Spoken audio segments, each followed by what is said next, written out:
Ողջույն սիրելիներ, այսօր իմ երկու խոհանոցը մի քիչ կտարբերվի ամենօրյա ազգային ուտեստներ պատրաստելու եւ ազգային երկով համեմելու process-ից, քանի որ այսօր ես պատրաստելու եմ տորտ, որը գալիս է մեր մանկությունից։ Մենք այն կերել ենք, մեր մայրիկների պատրաստածն ենք կերել եւ դրա անունն է չալմա։ Եվ այսպես, տորտ չալմայի համար մեզ անհրաժեշտ է հավկիթ, շաքարավազ, ալյուր, սա խմորի համար, որի մեջ ոչ սոդա է գնում, ոչ փխրեցուցիչ։ Կրեմի համար անհրաժեշտ է հավկիթ, կաթ, օսլա եւ կարագով պետք է հարենք։ Տորտը խմորի շերտերը թխում ենք գազի վրա եւ փակում ենք սրբիչով, պատրաստման ընթացքը ես ցույց կտամ։ Չալմա տորտը պատրաստում են 12 հավկիթով, բայց քանի որ իմ կաթսայի տրամագիծը փոքր է, ես այսօր պատրաստում եմ 10 թվով եւ բնականաբար բաղադրության մեջ մտնող շաքարավազի ալյուրի քանակը մի քիչ քչացրել եմ։ Նախ լավ հարում եմ հավկիթները, աստիճանաբար ավելացնելով շաքարավազը եւ հասցնում եմ շատ պինդ մասսայի աստիճան, հետո տարբեր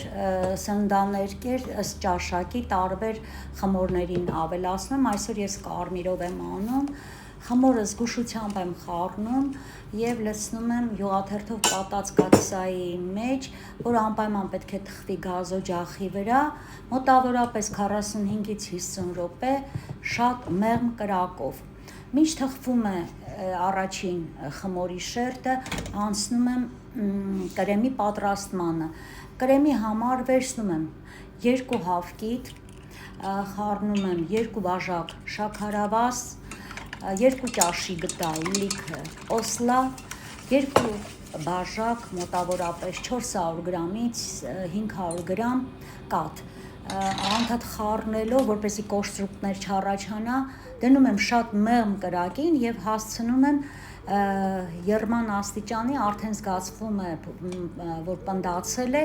1-2 րոպե եփելուց հետո վերցնում եմ եւ թողնում եմ սառչի մինչեւ սենյակային ջերմ աստիճանի, շատ պետք չի սառչի։ Դրանից հետո մինչեւ կսառչի, անցնում եմ հաջորդ շերտի պատրաստմանը։ Այս անգամ հաջորդ շերտը անում եմ դեղին գույնով։ Նույնությամբ վերցնում եմ 5 ձու, 180 գրամ շաքարավազ, 180 գրամ ալյուր, նույն ձևով պատրաստում եմ նաև երկրորդ շերտը։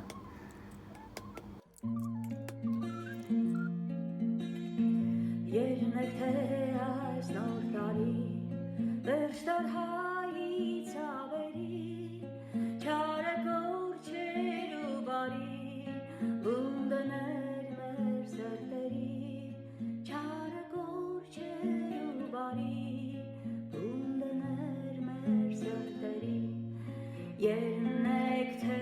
այս նոր տարի ազատ շնչել Հայաստան և շուրջ մասիս մեր սարի փայլեին Հիմա ուզում եմ բացատրել ձևավորման ընթացքը, արդեն թխված սառած բիսկվիտների շերտերից մոտավորապես 5 սանտիմետր շատ նուրբ շերտով կտրում եմ եւ խմորը այնքան հաջող է ստացվել, որ չի փխրվում, հանգիստ տեղափոխում եմ որևէ թղթի յուղաթերթի վրա եւ ամեն շերտը նախ հավասար բաժանում եմ 4 մասի, հետո ամեն քառորդ մասը բաժանում եմ 3 մասի, ստացվում է 12 հավասար եռանկյունիկներ։ Դա անելուց հետո ամբողջ կրեմապատելուց խմորի միջուկի համար ասեմ, որ օգտագործել եմ 2 բանան, կարող եք ըստ սեզոնի, ըստ ճաշակի ձեր ցանկացած մրգերը դնել, կոնկրետ ես այսօր դրել եմ բանան, նաև կարելի է ընկույզով զարդարել, ըստ ձեր ճաշակի։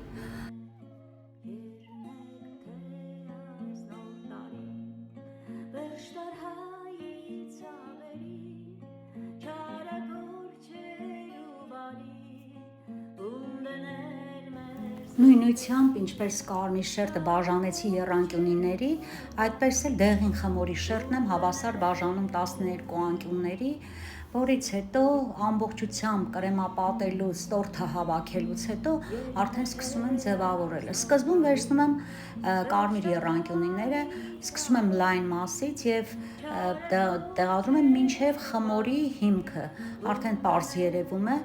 այն հավասարապես եւ հստակ ձևով տեղավորվում է իրար կողքի։ Եթե եռանկյունիկները չեն տեղավորում, կարելի է անկյուններից մի փոքրիկ հանել։ Դրանից հետո անցնում եմ դեղին եռանկյունիկների դասավորմանը հակառակ ուղղությամբ։ Արդեն հիմքում լայն մասից սուր մասը բարձրանում է դեպի վերև։ Մնում է մեջտեղի մասը ձևավորել, առաջ իմ մանկության տարիներին ուղղակի մեջի փշուրներով էին անում ներսի մասը։ Ես պատում եմ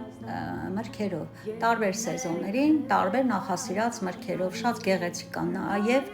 ելակով, եւ մոշով, եւ նաև տարբեր մրգերի ասորտիով։ Այսօր ես վերցրել եմ թուրինջ եւ նարինջ, նրանով պատրաստելու եմ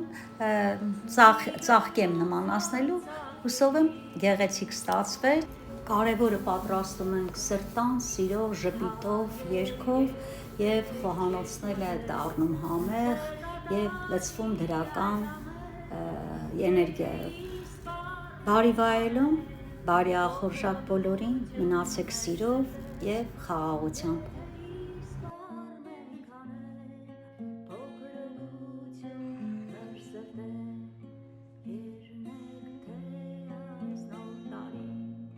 Verşler her